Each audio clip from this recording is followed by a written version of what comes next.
I was able to conquer and break into endgame within just 3 days of Wedding Wave, defeating difficulty 4 bosses as well as breaking into the hazard zone of the tower. And all of this is done using a free-to-play build. What is the secret? I'll tell you right now. The strategy that I'm using involves using Danji. And of course, I know what you're thinking. It's always Danji, isn't it? Yeah, she's the most broken 4-star character by far. But I want to make it very clear that I am trying to relate to be free to play. So what I mean by free to play build is that I'm using a 4-star weapon that anyone can easily obtain, because this is the ranger weapon that you get from the pre-registered box, so everyone can get this. And so my Danji is sequence 0. I purposely kept my sequence not unlocked just so it is more relatable. Now of course, you do have to get the Danji from the gacha, which fortunately she's on the rate up banner right now. Given that how many pull they gave us, including 20 limited pull just yesterday, on top of all the asteroid you get from playing the game, I think it is pretty fair to say most people will have one copy of Danji, which is the base copy, which is where I am at. Now at this point, a lot of people are asking, how are you able to get damage so fast, which I made a video on it just now. But the secret of it is always the same, just like my last video. I'm using a 4x3 setup. I have 4 free cost echo. Each one of them have havoc damage bonus on it, and this is one of the cheapest and the fastest way to get damage. It is not the best, don't get confused. It is not the best in endgame or even soon you're gonna switch it out, but for now this is a very easy way to find damage, because you just have to roll the havoc damage line and that's it. The main echo summon that I'm using is gonna be the shroom, just because this consumes no field time, so I can be attacking and I can just drop the shroom and just fire a laser. So this just add additional damage without me having to sacrifice any of my DPS uptime on Danji. But don't worry, I'm gonna have a complete Danji guide up for you very soon in like 2 days, so stay subscribed for that. Now when it comes down to breaking into endgame as fast as possible, resource management is obviously the most important one. And for that, I pretty much just pumped out all the resources into my Danji. Every single skill is level 4, and obviously my Danji is level 60 with a level 60 weapon. All the other characters in this account are basically unleveled. At best, they're leveled to level 40, because it doesn't cost a lot of material to level them to 40. After you hit level 40, it will cost you boss material to level them up, and it's just not really worth the energy to farm in my opinion, so I just stopped at this point. The only exception is Rover and Verena. Verena, I needed the first passive, this is really good, plus Verena is the best support in the entire game, so I leveled Verena to level 50 and I got this passive and I stopped. And I didn't really level with the skill at all, other than for the guidebook. But the other character that I also level is Rover.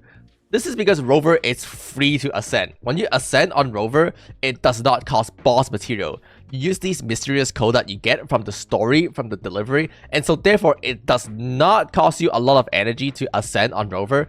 Therefore, he's my second DPS and he's level 60. But even then, he's not as invested as my Danji. His skills are only like level 3 or even level 2, just because, again, it costs resources.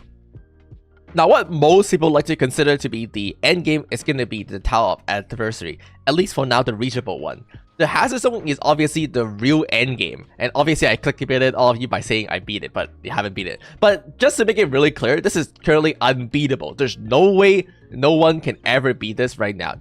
The Tower of Hazard has level 100 enemy and is extremely hard, extremely tanky.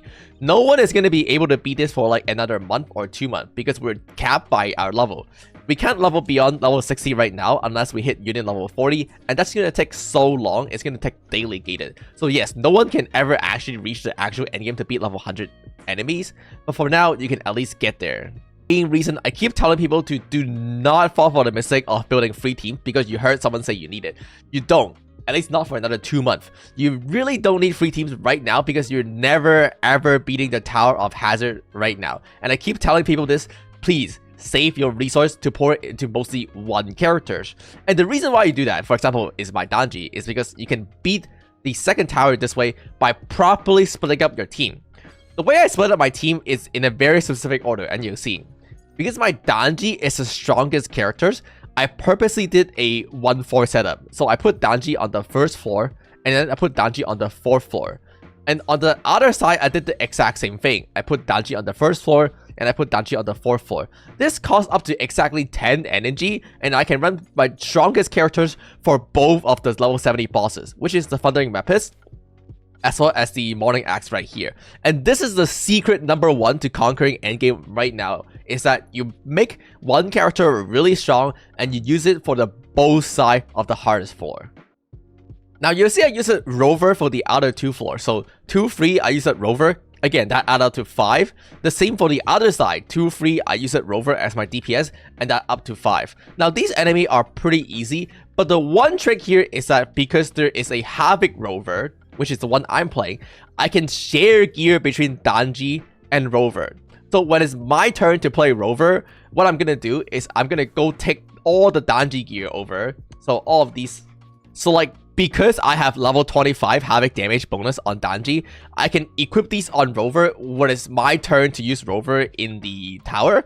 And then my Rover can get really strong damage without me ever investing into Rover at all. And that's like the secret. I said, play 2 characters that can share gear, and you can get so far because you don't have to farm for 2 gear. Just farm for 1 really good gear is good enough.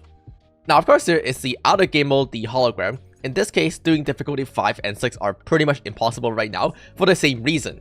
Our character are level 60, while the enemy are level 80. So it's just gonna be very hard for realistically to achieve, or even the level 91. But you can definitely beat up to difficulty 4 right now. In fact, I'm a little sad that they actually nerfed difficulty 4 because they don't spawn the additional monkey anymore. So back in the beta, this monkey used to spawn like additionally ninja monkey that will kind of shoot peeping at you. And I'm sad they removed it because now the boss is a little too easy. But that's actually also a nerf. Here's the thing. Danji do more damage with counter. So every time you dodge and you do your counter attack, Danji's actually do more damage. This is because of her passive that allows you to do 20% more damage when you do a dodge counter. And if there's less thing attacking you, then there's less thing you can dodge. That means there's less dodge counter you can do, so you do less damage. So yes, I'm really sad they nerfed these hologram stuff, but now for the most part, I think you're understanding what the strategy is that you play Danji and you share Havoc gear with Havoc Rover. But there's just one problem, the Heron. The Heron enemy in this game have high Havoc resistance, so this is the only boss you won't be able to beat with either Danji or Havoc Rover. So what do? Good question. You go to your Rover and you switch him to Specto. And now you have a high level characters that can do damage to Havoc resistance enemy. Now conveniently, the Heron, which is the enemy with Havoc resistance, is the easiest boss in this game. It has the lowest HP out of every boss by far, so you can get away with just using the Specto Rover. And then again, conveniently, the Specto Rover is one of the characters that's available in the roguelike game mode, Elusive Realm. So when you level your Specto Rover, you can just use these characters to beat the rest of the game mode in here, and it's just extremely resource efficient. My point is, if you're free to play, this is going to be the best strategy to break into endgame by far. It's going to be the most efficient, it's going to be the fastest, it's going to get you the strongest, especially once you actually do reach endgame. The thing here is that with the new event, you'll be able to get a free 5-star weapon when you hit Union level 45. Conveniently, between all the standard weapon, the sword is the strongest one by far because this one have crit rate. It also increases your attack by 12%, where if you were to compare to the other weapon like the Cosmic Ripples, this one has attack percent and also only increase your basic attack damage, so it's not that beneficial and it's not that universal. And conveniently, Rover and Danji both use the sword. So if you're free to play, you should definitely be following this strategy, going for the sword when you're Union 45. This will be the fastest, cheapest, easiest, the best way to get into endgame. And it's not too late to prepare, okay? Stay subscribed to the channel so it's never too late. Get the most updated news. Bye.